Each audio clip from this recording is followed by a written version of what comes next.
I'm going to preface this with I will never be silent about abuse ever again. And I don't care who thinks I'm negative or a bad person by speaking up about it. We need to be having these conversations, and there needs to be accountability because the cycle continues if it is not acknowledged and something is not done about it. You know, my mom is dead because she thought abuse was love. She's dead because my family taught her that abuse was love. And today, on my way to work, I saw my mom's number, the number that I associate with my mom, 626. I really didn't want to work today. I've wanted to quit this job since the day I started. But I just keep telling myself that I'll just get through the holidays. It's only temporary. Well, started my day with that 626, right? The area that I was working at today, this is going to sound crazy. There was a man that had a tattoo on his neck that said Ohana. When I think of Ohana, I think of the movie Lilo and Stitch because that's where I learned that word. Ohana means family. What is Stitch's number? Experiment 626. I know, this sounds crazy. But this man also had a tattoo on his neck that had an hourglass. And I just thought to myself that it's only a matter of time before the truth about my mom, my family, and what my family has done comes to the light. I am not crazy and I am not lying. You know, they want people to believe that because they need a scapegoat to blame. I did not want to be working where I was at tonight, but I waited to text my manager. I was like, I can push through this. I can get through it. And it paid off because I had a family member talk to me tonight and tell me that they agree with everything that I've been saying and that they've been doing a lot better the further and further away from it they get. They're seeing the truth. The veil is being pulled from over their eyes. I started this job with a family member coming in within an hour of my shift beginning who told me the exact same thing. That is two family members amongst many other people that I have spoken to about my aunt, my uncle, and my uncle's employees, abuse and mistreatment of people. And it is just a matter of time before the truth comes out because you can't hurt people, numerous people, and expect to get away with it forever.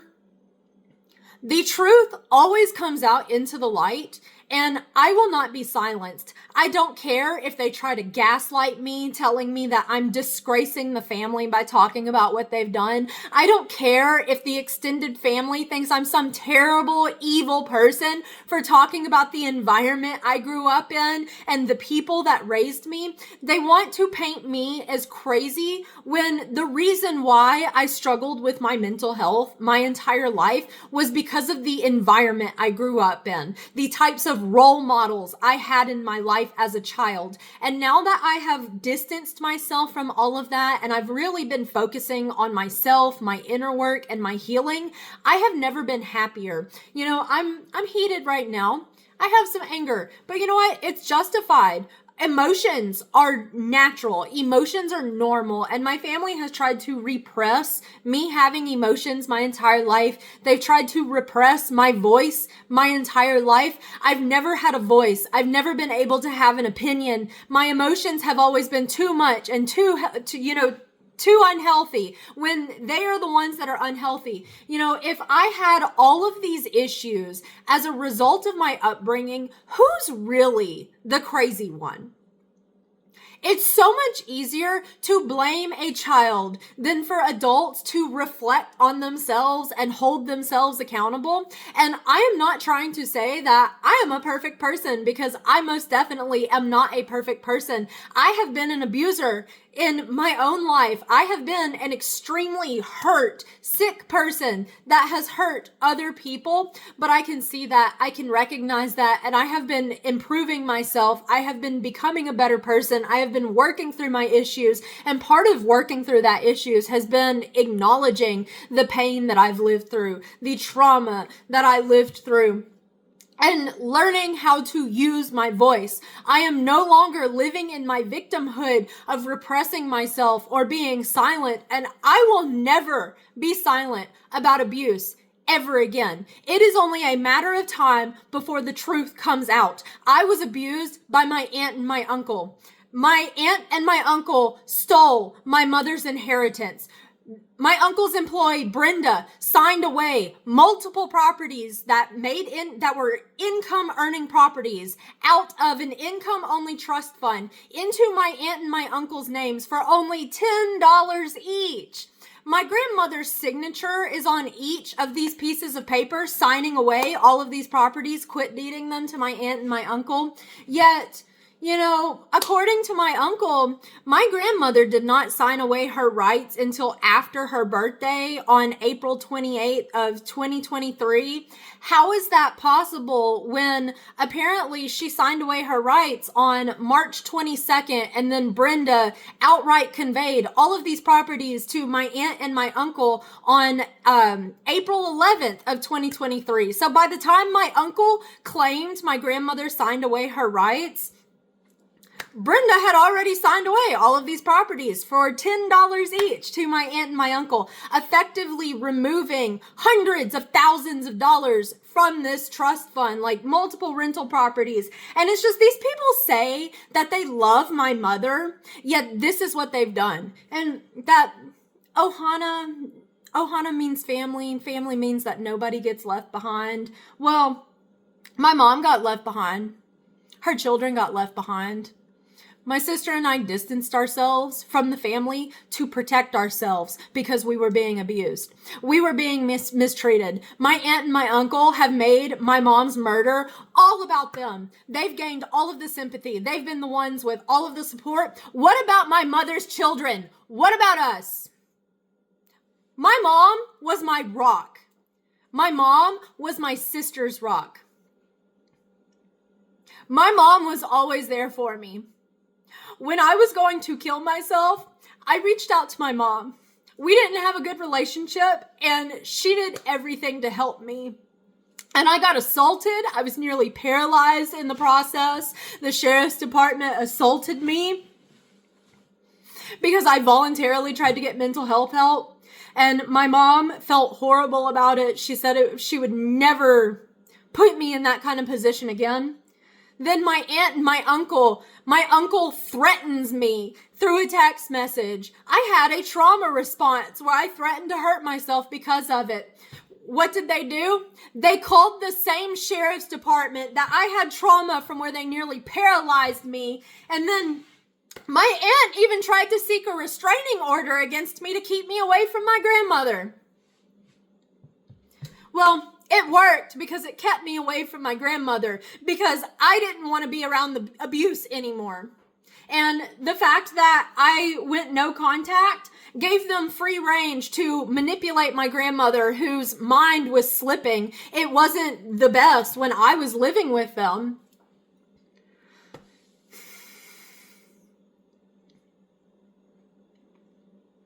It's just so much bullshit. They're fake ass people. They're liars.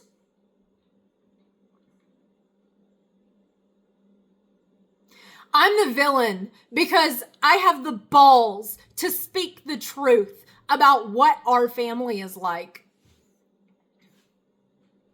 And I know my uncle's involved. I know it. The lies, the manipulation, accusing me of being involved, baby, that's projection. Having secretive lunches with the man right as Pawpaw gets sick. Pawpaw dies, and then he's gaslighting my grandmother about how she's running out of money and needs to cut back on her home care, have family take care of her. Then he hires someone, Danielle, to take care of her. And according to Brenda, I even have it on text message that she was handling the finances for Roseanne. Text messages from Brenda claiming that she doesn't know anything about the family's business. And then multiple text messages of her telling me that she does know about the family business. Gaslighting me, telling me that my aunt and my uncle were trying to help me because I have mental problems. I don't have mental problems. I was abused. And it's so funny because Brenda says that she grew up with family issues too and that she got away from it and that was the best thing she could have done. You know, if you grew up with a family like mine, if you grew up with a family that mistreated you, why do you turn a blind eye towards abuse? You would think that would make someone a more empathetic person. But then again, you know, my aunt and my uncle were also abused and they were completely different people from my mother. My mom was really empathetic, but my aunt and my uncle, definitely not. They care about themselves. They care about money. They care about sex, alcohol. Fuck everything else. Fuck the family.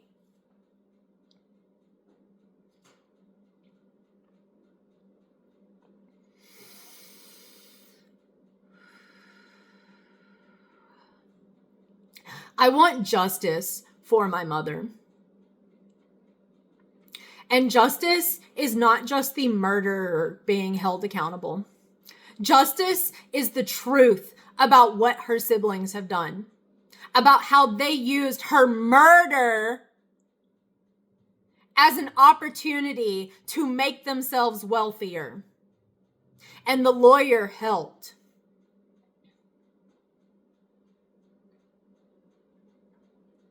The truth will come out.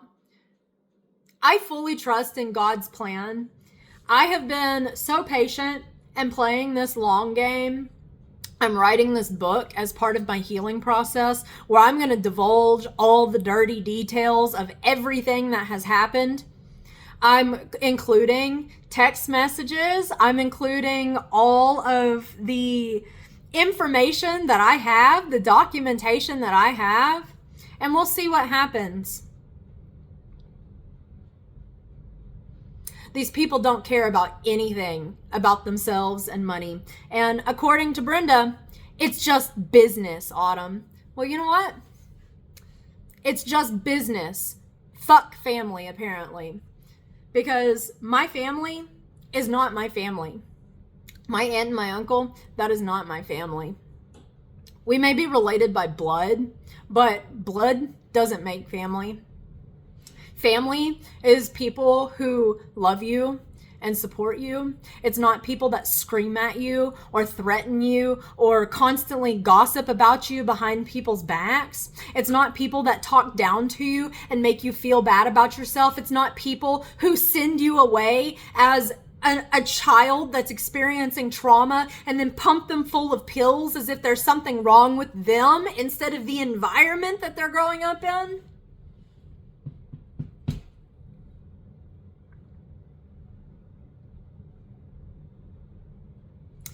I'll pray for your souls because you need it. I'm the happiest. I know it may not seem like it right now because I'm angry and I'm allowing myself to feel this anger. I'm giving myself permission to feel this emotion. That way it can work its way through me and exit so I'm not holding on to it. But I am the happiest I have ever been since I removed myself from these people. I have been recognizing the patterns. I have had more memories resurfacing. I've been working through so much stuff that has held me back and caused me pain for so long. And it's all because I chose myself. I chose to love myself. I chose happiness. Instead of making myself small and tolerating people that were abusing me just for love, when that's not even what love is. I would rather be alone and happy, loving myself, than have those people in my life ever again. I hope the money made you happy, but from what I hear from others, it hasn't. And I'm not surprised, because happiness comes from within. That alcohol is never going to make you happy. The sex is never going to make you happy. The money's never going to make you happy. You're going to continue to be miserable, and you're going to continue spreading your misery to other people and then acting like you're better than everybody else. There's zero self-awareness. Well, thanks for listening. If you've listened to my venting session, I am exhausted after work, and I'm gonna eat some food and do some self-care. I hope everyone out there has the day that you deserve.